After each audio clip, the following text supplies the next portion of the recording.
The US population is 334 million people. 260 million of those are white. That's 78% of the population.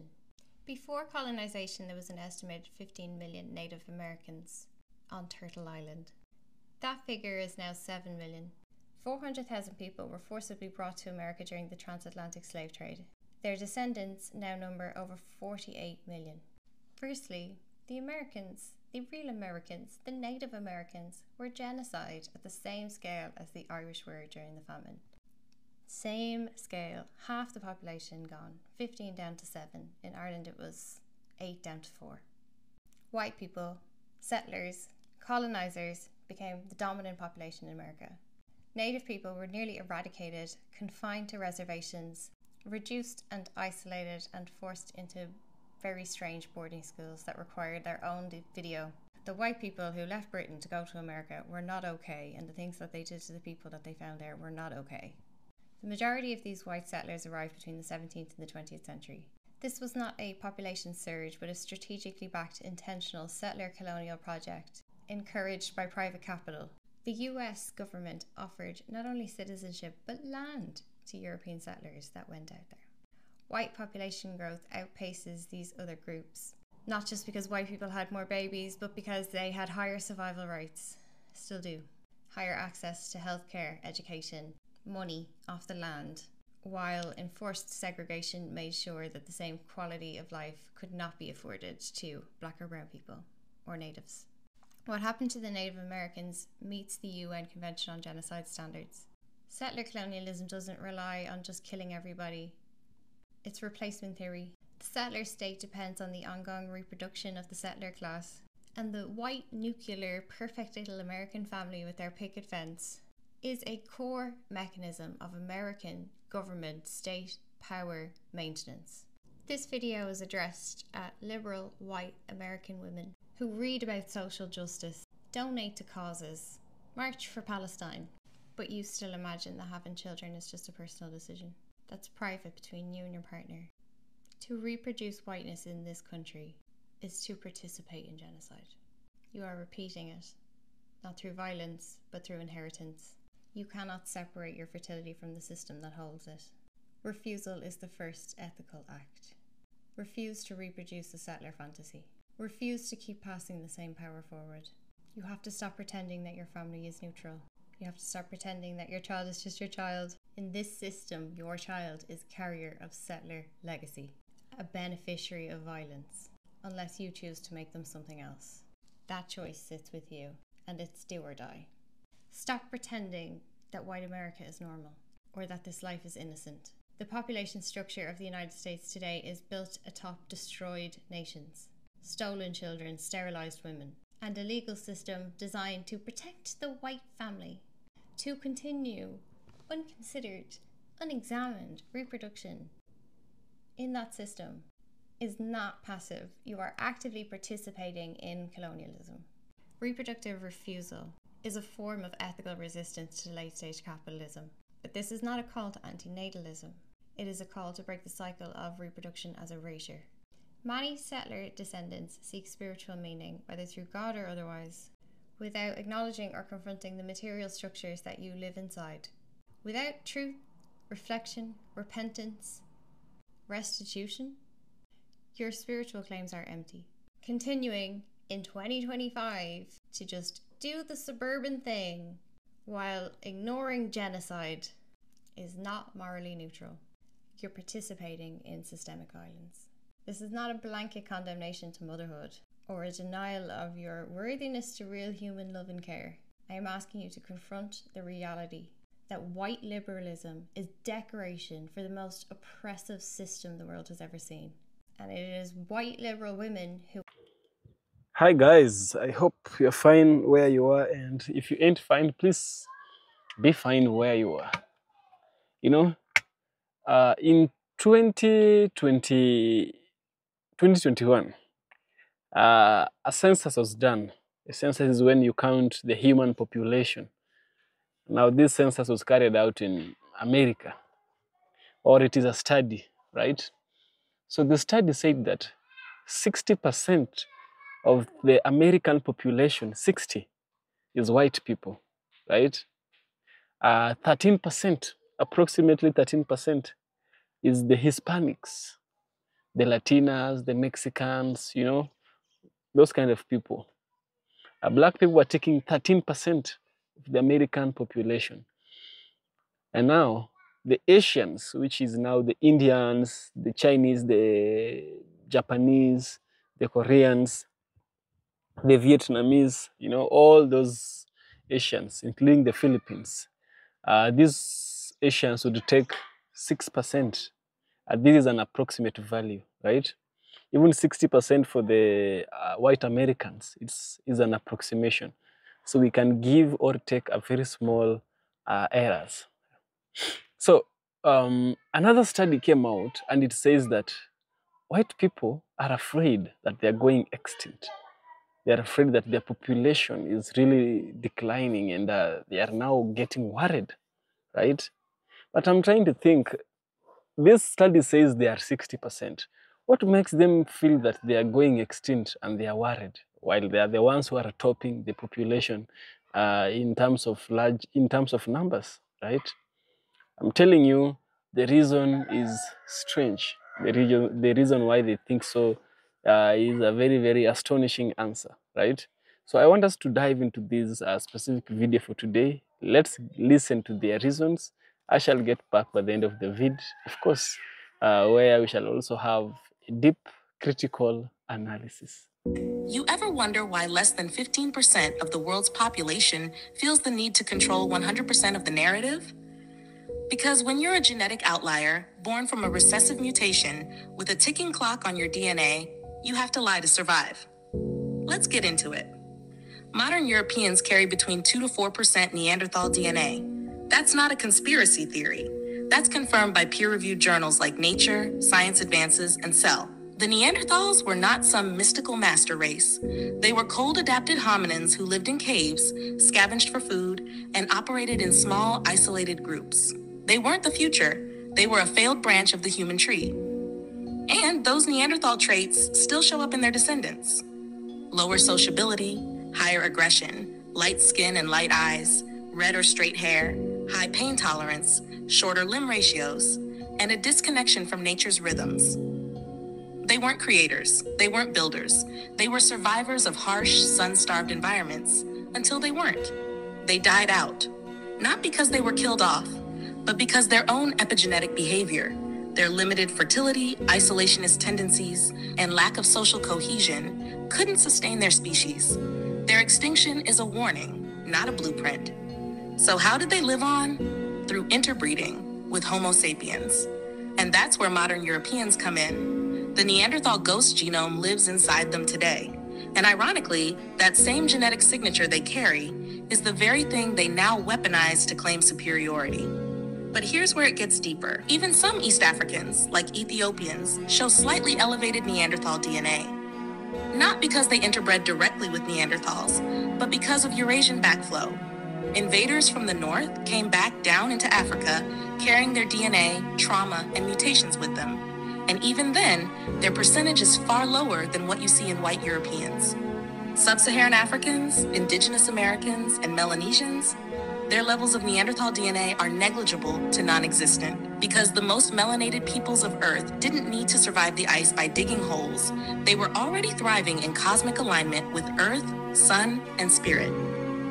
And speaking of alignment, let's talk skin. The light skin mutation in modern humans is recent, very recent.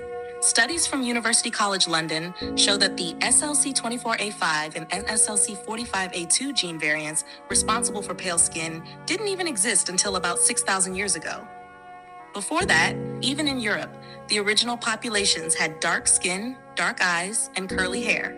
In fact, Cheddar Man, a 10,000-year-old skeleton found in England, had very dark skin and blue eyes.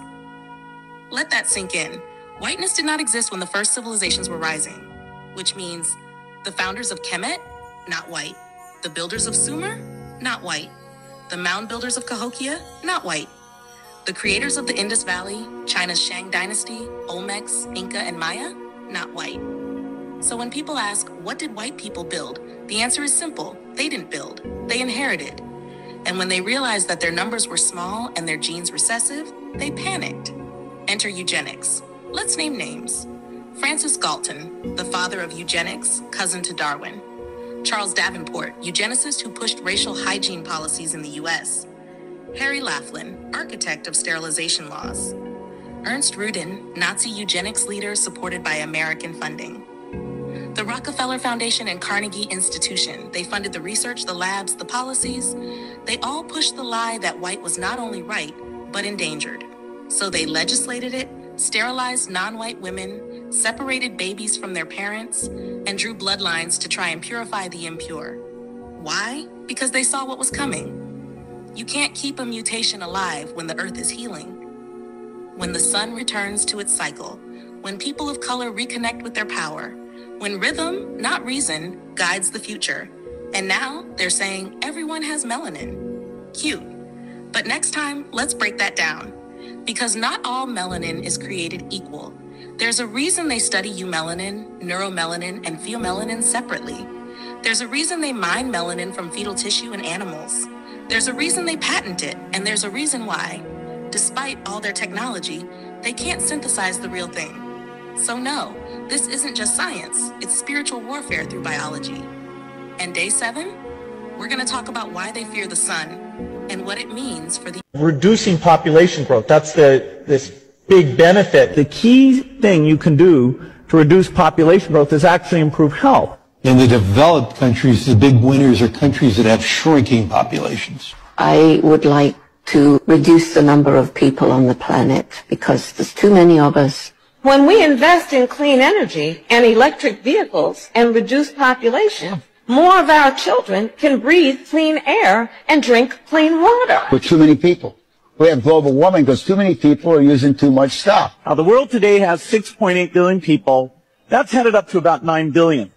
Now, if we do a really great job on new vaccines, healthcare, reproductive health services, we could lower that. We're taking things that are, genetically modified organisms, and we're injecting them in little kids' arms. We just shoot them right into the vein. So in the next 5 to 10 years, for the next pandemic, we'll solve all those problems. When you say the next pandemic, there will be another pandemic. Absolutely. We don't know when. History teaches us that the next pandemic is a matter of when, not if.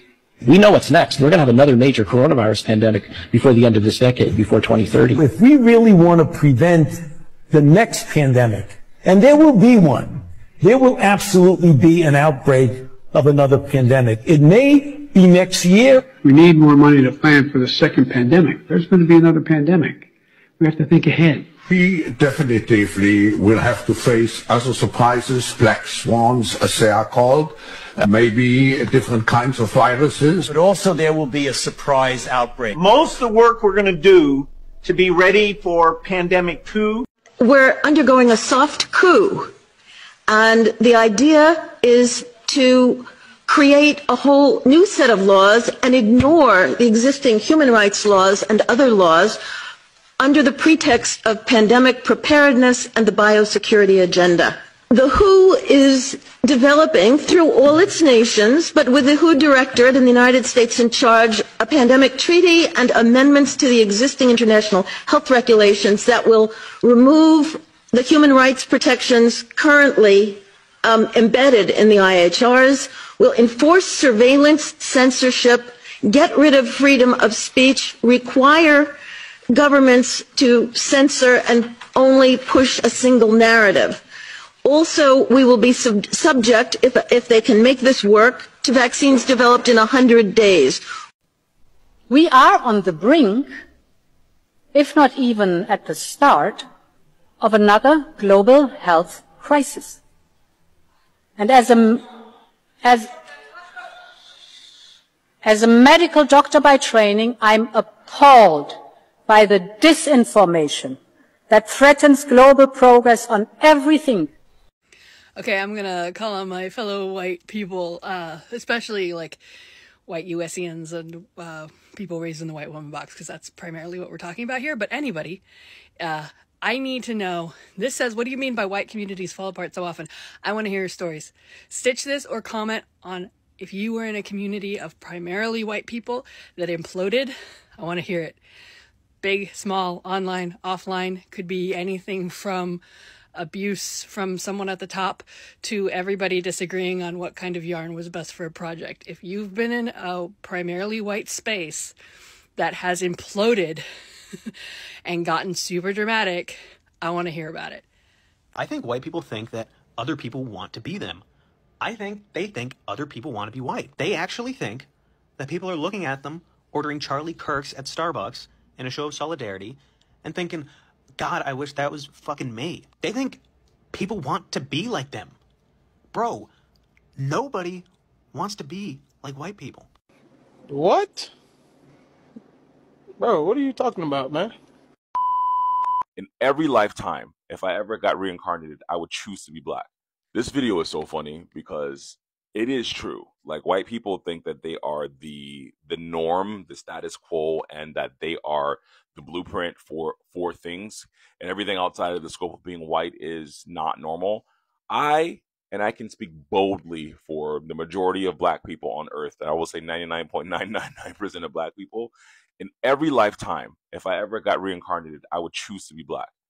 With everything that we experience in the world, with everything, all the history we have, all the racism, microaggressions, macroaggressions existing in this world, having to prove yourself, being better than everybody just to get an equal level playing field, I would always choose to be black. I couldn't imagine not having 20 cousins, having fake cousins, being communal, going to church, having growing up in my grandmother's house, having dinner at my grandma's house, having a drunk uncle that has hoop dreams at 50 who used to be a rapper. I couldn't imagine not having all the things that bring me together as a black person with other black people. Seasoned food, rhythm, music, clothes, swag, style, impact. I just could not imagine not being this person. So if you're watching this and you're white and you really think that you are the blueprint because the world has told you so, that's a lie, bro. It's a lie. I would never want to be white. Don't get me wrong. There are some people out there that have issues internally, self-hatred, and that's due to our history in this land and the world. But the majority of us would always choose to be melanated in the next lifetime. Have a wonderful day. So what exactly is causing the birth rate of white people to decline? Here's why, right? They're trying to make it seem like the reason why the birth decline in a white population is because of money or societal issues. Wrong. It's genetics. White people have the lowest genetic diversity. That means whenever a white person is having sex with another white person, it's like they're inbreeding. It's a micro level of inbreeding. And inbreeding, for people that don't know, it creates fertility issues. So as white people keep having children only inside of their race and they don't branch out to go get some new DNA codes outside of their gene pool, their recessive dwindles down how much genes and genetic codes your children are going to have. And when you're inbreeding too much, it gives you lose the ability to procreate. So now it makes it much more difficult for white people to have children. It takes on average a lot longer. It takes much more tries for a white couple to have children. White people attempting to rebrand white rage by co-opting the term black fatigue as though it's a phenomena they actually experience but only recently found the language to talk about is both dystopianly weird and tragically on brand. The copying, the whitewashing, the centering themselves by playing victim. But what's ironically telling about it is that the concept of racial battle fatigue is not new. It's been around for decades, and the term black fatigue has been used by black people for quite a while. Mary Frances Winters wrote a book that came out in 2020 titled Black Fatigue, and it describes the mental, emotional, and physical exhaustion that black people experience because of systemic racism. Now, notice how black people didn't call that white fatigue, because the purpose is not to assign blame in order to justify bad behavior. It is called black fatigue because it is a harm that black people experience, and so their focus is on addressing and combating that harm. Whereas when white people talk about experiencing black fatigue, they are not talking about a harm that they experience because of black people or anybody else. They are literally telling on their own inability to live in society with black people. And that's not new either. That's a pathology that has existed for... I do not give a fuck if white people go extinct. And the reason why is because I'm not a white supremacist. I don't think that white skin is inherently better because I'm not a fucking idiot. I get so many messages like this, like, oh my god, like, you don't care about the white man, like, white men are so oppressed, and you don't care if we go extinct. I don't care. I don't care. I have dated people of all races. That has never been a factor for me. What is a factor is the person's vibe and personality. Most of the white men that I've encountered have been incredibly repulsive, racist, or disgusting, especially in small towns. It's not important to me to marry a white man to pass on my white genes. If I choose to have children and I have children with somebody with brown or black skin, the kid will still look like me. They will all share all of my same features. So honestly, I would probably be more upset about coffee going extinct than white people. I don't give a fuck. And it's not that I don't like the color of my skin. I love the way I look. I think I'm really cutie and just, I love my life. I don't take pride in being white. There is a difference between self-love and white supremacy. I'm not a white supremacist. They're saying that minorities will want to get even with white people once white people become a racial minority here in the United States. Here's the thing that white people don't understand. All non-white people want is to be left alone. So as the white population starts to go down and other populations start to rise, again, non-white communities want to be left alone. It's not about retribution. It's not about vengeance. All of that would have happened a long time ago. It's about leave me alone and let me live my life. But white people have this great fear of what not being in power will mean for them. And who are they? Who am I as a white person if I am not in power, if I am not the oppressor, if I am not the one making all of the rules, and having everyone do things my way? That's the fear. Now, guys, that's a very, very powerful revelation, you know. I think it's very hard for a human race to go extinct. It's very, very hard. We are not like animals, you know. We are not like animals. You know, humans, we belong to the same species, and I always tell you many times, a species is a group of organisms whose members can freely interbreed, and, you know, they can give rise to viable offsprings, which means that the offsprings can also give birth to offsprings, right?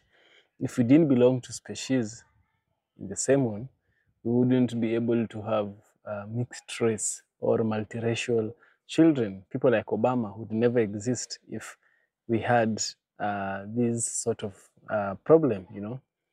So it is true that even though we belong to the same species, there's a group of people, population, that is less than the rest of the world, right?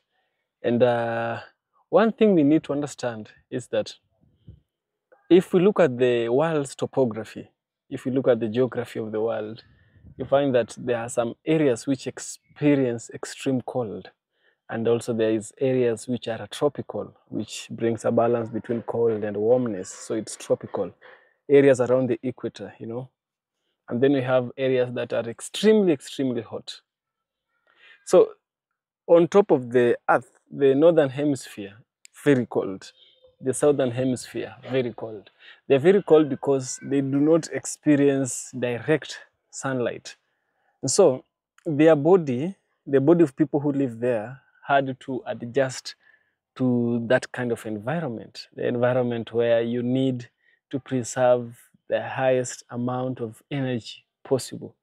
Remember, you need to preserve the energy. And so being hairy is one mechanism that helps you to adapt, you know. You need to be hairy to keep air in your body, you know. You need to be massive. Some of those Caucasian men, people from, I think it's Sweden. Is it Sweden or the Dutch? Where do they come from? The Danish people. The Danish people. Enda tutaongea baadaye. I'm doing something. Now, people from Denmark, yeah. Denmark, the Danish people. Now, there was a kid who came here. He wanted to say hi. So people from Denmark are called the Danish. And now these specific people are very huge. So being huge is also a mechanism that helps you adapt to cold temperatures. You know, the shape of the nose, very long nose and thin, very thin nostrils.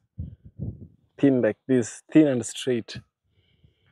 So what part of the world experiences such kind of cold? That's a question I want to ask you. It's a very small part of the world that experiences that. The rest of the world's population is black and brown. Actually, the highest percentage is black and brown. Now, in terms of the world now. Africa now experiences very, very extreme temperatures, right? So we had to adapt to a darker pigmentation, which brings about our dark skin, our black skin, right? And coily hair. So this hair, this beautiful hair, is a mechanism that helps me survive this hot temperature outside here, you know. Now, I look back now and I see that indeed the Creator did a genius work. You know, He ensured that we shared the same genes for reproduction, all the same. What was different was the skin pigmentation and the gene that is responsible for the skin coloring, right? And all this is not because God favors one side over the other. It is because He knows and He understands that these people, in order for them to live, I need to build them this way, right? Now, the problem comes when one race comes and starts telling the other race, you are inferior and I am superior. Look at me. I am white. I am big. I am this and that. Now that is where the problem comes in. If you want to be beautiful, you have to be like me. You have to be having a light skin, you know. You have to be hairy, you know. There is where the lies come in. And then another lie that comes in is that the population of white people has been multiplied by a specific constant. Now, I don't know why would someone portray a false figure for a population to appear bigger than the rest. I don't know why.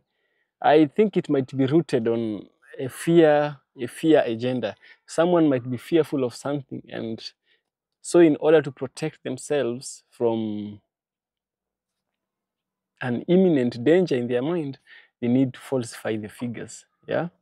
So about the population, about the human race, about all these, the study of race and all that. No. Every population resides where it should be. An African lion will only survive in Africa. An African elephant will only survive in Africa. You cannot take an African elephant to Asia. It won't survive. An Asian elephant will only survive in Asia. You cannot take it from there to Africa. It will die, right? That's the same way with the human race. We might not die, but it is not suitable for us. But it's true, it might be true, that the figures have been falsified because there is a growing, nowadays we don't have laws that are there preventing interracial marriages. And you know, white is a recessive gene. Black is a dominant gene. So anytime a black person marries a white person, the black gene always show. The white might hide, but the black always show. It must always show its presence. That shows how much strong the black gene is. And for this reason, it might be true that yes, the white population is reducing. But I think we should be honest and display the correct figures and tell the whole world what's happening. We are not living in the age of apartheid, at the age of redlining, and the age of Jim Crow laws. We are living in 2025, the 21st century. And I think the truth is supposed to be said as it is. Yeah. Guys, this is EFK Original Documentaries. You like my work, kindly subscribe. I'll surely appreciate. Yeah, support me on Patreon. Donate something on my Patreon. It helps me, it motivates me to bring you more and more quality content. Yeah. See you in the next one, good people.